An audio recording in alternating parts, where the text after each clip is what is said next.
ফেব্রুয়ারির 28 তারিখের 6 বছর পুরো হয়নি ভাই। 6 বছর একসাথে থাকতে পারি নাই।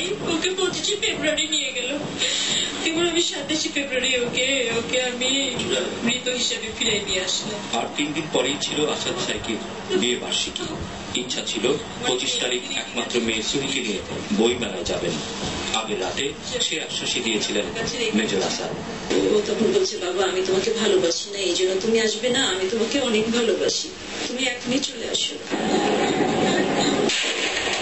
দরবার হলে যখন শুরু হয়ে গেছে হত্যাযজ্ঞ, মোবাইল মেজর আসাদ তখন প্রথম ও একমাত্র ফোনটি করেন তার নিজের রামগড় 11 ব্যাটালিয়নের অধিনায়ককে।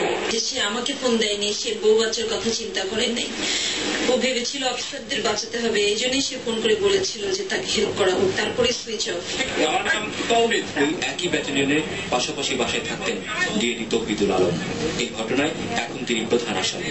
আমি ওনাকে ফোন দিয়ে বললাম যে ভাই আপনি স্যারকে বাঁচান, আপনি তো ভিতরে আছেন, আপনি জানেন সে কোথায়, তাকে সে কেমন আছে এইটুকু খালি বলেন, তাকে আপনি বাঁচিয়ে রাখেন, আমার বাচ্চার দোহাই।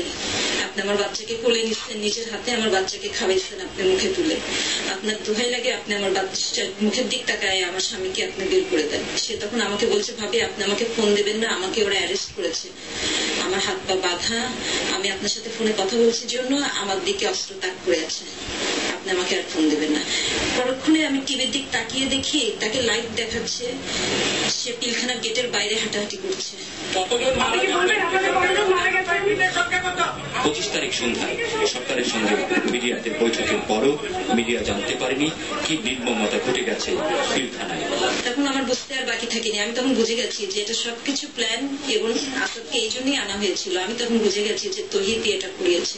স্যার কি বলছেন, দেশের অল্প কজন আর্মার্ড বা ট্যাঙ্ক চালানোর অফিসারদের মধ্যে আসাদ একজন। তাকে গত 14 ফেব্রুয়ারি হঠাৎই পিলখানায় ভর্তি করে। আমার মেয়ে একজন শহীদের মেয়ে, আমার এইটুকুই গর্ব, তাকে তো আর ফিরে পাবো না। হাজার কামনা করলেও সে ফিরে আসবে না, সারা জীবন হয়তো এই কষ্ট নিয়ে বেঁচে থাকবো বুকের মধ্যে।